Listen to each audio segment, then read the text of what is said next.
श्री गुरुवे नमः। जय जय श्री राधे।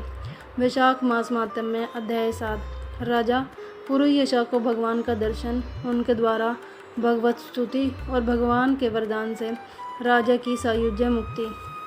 श्रुतदेव कहते हैं, परमात्मा भगवान नारायण 4 भुजाओं से सुशोभित थे। उन्होंने हाथों में शंख, चक्र, गदा और पद्म धारण कर रखे थे। वे पीताम्बर धारण करके वनमाला से विभूषित थे। भगवती लक्ष्मी तथा एक पार्षद के साथ गरुड़ की पीठ पर विराजित थे।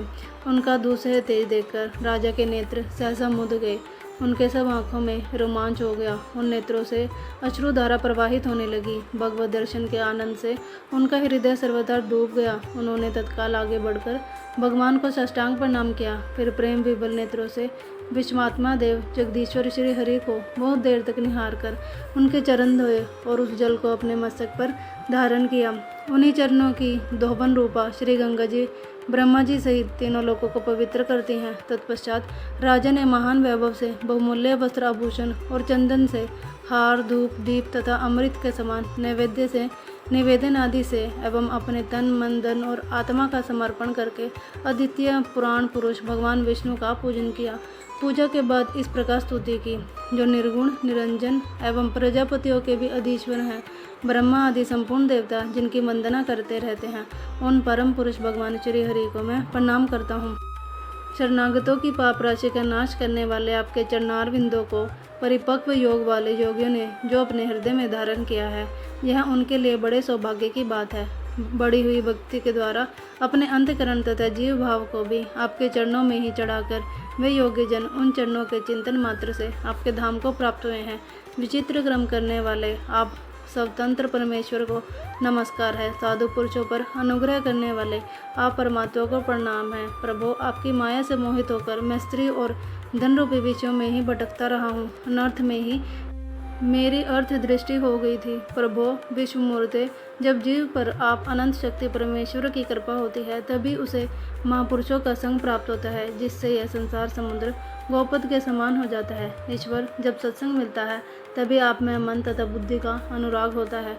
मेरा समस्त राज्य जो मुझसे छिन गया था, वह भी आपका मुझ पर महान अनुग्रह हुआ था, ऐसे मैं मानता हूँ। मैं ना तो राज्य चाहता हूँ, ना पुत्र आदि की इच्छा रखता हूँ और न कोष की ही अभिलाषा करता हूँ, अपितु मुनियों के द्वारा ध्यान करने योग्य जो आपके आराधनीय चरणारविंद हैं, उन्हीं का नित्य सेवन करना चाहता हूँ।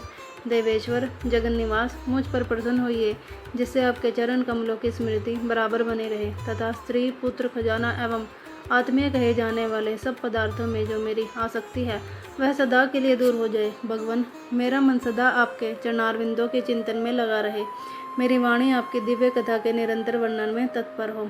मेरे ये दोनों नेत्र आपके श्री विग्रह के दर्शन में, कान कथा श्रवण में तथा रसना आपके भोग लगाए हुए प्रसाद के आस्वादन में प्रवृत्त हो। प्रभो, मेरी नासिका आपके चरण कमलों की तथा आपके भक्तजनों के गंध विलेपन आदि की सुगंध लेने में, दोनों हाथ आपके मंदिर में झाड़ू देने आदि की सेवा में, दोनों पैर आपके तीर्थ और कथा स्थान की यात्रा करने में तथा मस्तक निरंतर आपके प्रणाम करने में संलग्न रहे। मेरी कामना आपकी उत्तम कथा में और बुद्धि अहर्निश आपका चिंतन करने में तत्पर हो। मेरे घर पर पधारे हुए मुनियों द्वारा आपकी उत्तम कथा का वर्णन तथा आपकी महिमा का गान होता रहे और इसी से मेरे दिन बीते। विष्णु, एक क्षण तथा आधे पल के लिए भी ऐसा प्रसंग न उपस्थित हो जो आपकी चर्चा से रहित हो। हरे, मैं परम श्रेष्ठी ब्रह्मा का पद, भूतल का चक्रवर्ती राज्य और मोक्ष भी नहीं चाहता, केवल आपके चरणों की निरंतर सेवा चाहता हूँ, जिसके लिए लक्ष्मी जी तथा ब्रह्मा, शंकर आदि देवता भी सदा प्रार्थना किया करते हैं। राजा के इस प्रकार स्तुति करने पर कमल नयन भगवान विष्णु ने प्रसन्न हो मेघ के समान गंभीर वाणी में इस प्रकार कहा, राजन, मैं जानता हूँ तुम मेरे श्रेष्ठ भक्त हो, कामना रहित और निष्पाप हो। नरेश्वर, मुझ में तुम्हारी दृढ़ भक्ति हो और अंत में तुम्हें मेरा सायुज्य प्राप्त हो। तुम्हारे द्वारा किए हुए इस स्रोत से इस पृथ्वी पर जो लोग स्तुति करेंगे, उनके ऊपर संतुष्ट हो मैं उन्हें भोग और मोक्ष प्रदान करूँगा। यह अक्षय तृतीया इस पृथ्वी पर प्रसिद्ध होगी, जिसमें भोग और मोक्ष प्रदान करने वाला मैं तुम्हारे ऊपर प्रसन्न हुआ। जो मनुष्य इस तिथि को किसी भी बहाने से अथवा स्वभाव से ही स्नान आदि दान क्रियाएं करते हैं, वे मेरे अविनाशी पद को प्राप्त होते हैं। जो मनुष्य पितरों के उद्देश्य से अक्षय तृतीया को श्राद्ध करते हैं, उनका किया हुआ वह श्राद्ध अक्षय होता है। इस तिथि में थोड़ा सा भी जो पुण्य किया जाता है उसका फल अक्षय होता है।